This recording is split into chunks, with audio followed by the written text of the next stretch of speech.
In 1921, a frail, inexperienced young woman was left alone on a desolate Arctic island.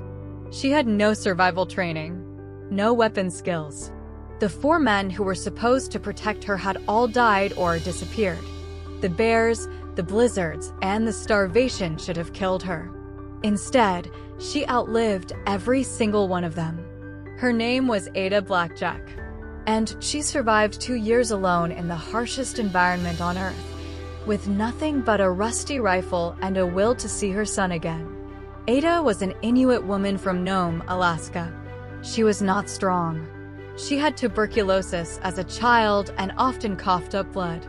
Her husband left her. Her young son also had tuberculosis, and she was desperate to earn money for his medical care. In 1921, an explorer named Vilhjalmur Stephenson organized an expedition to claim Wrangel Island, a frozen, uninhabited island north of Siberia, for Canada. He needed an Inuit woman to sew furs and cook. Ada applied.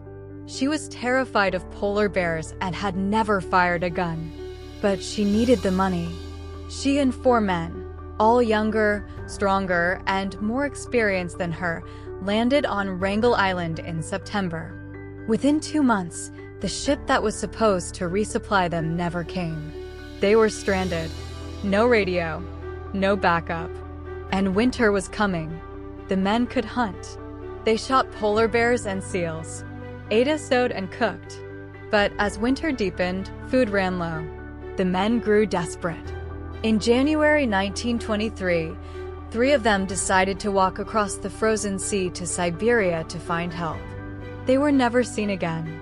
The 4th man, a young American named Lorne Knight, grew sick with scurvy. He couldn't walk, couldn't hunt.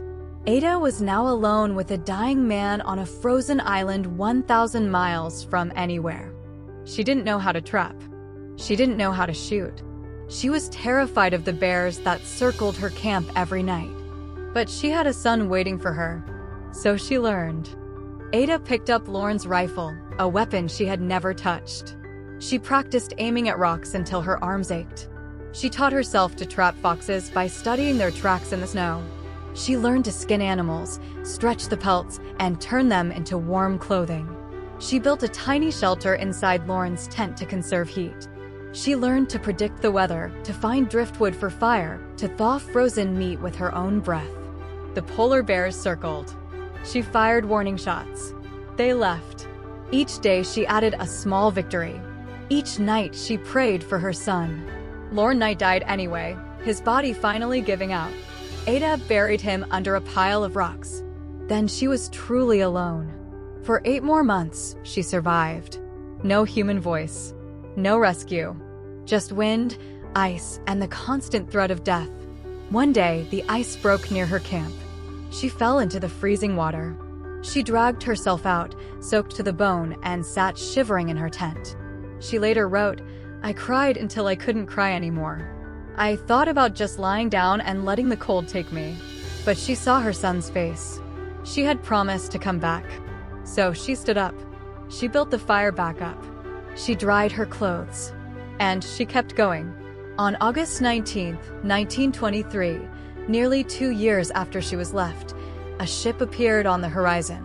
Ada had kept a smoke signal ready for months.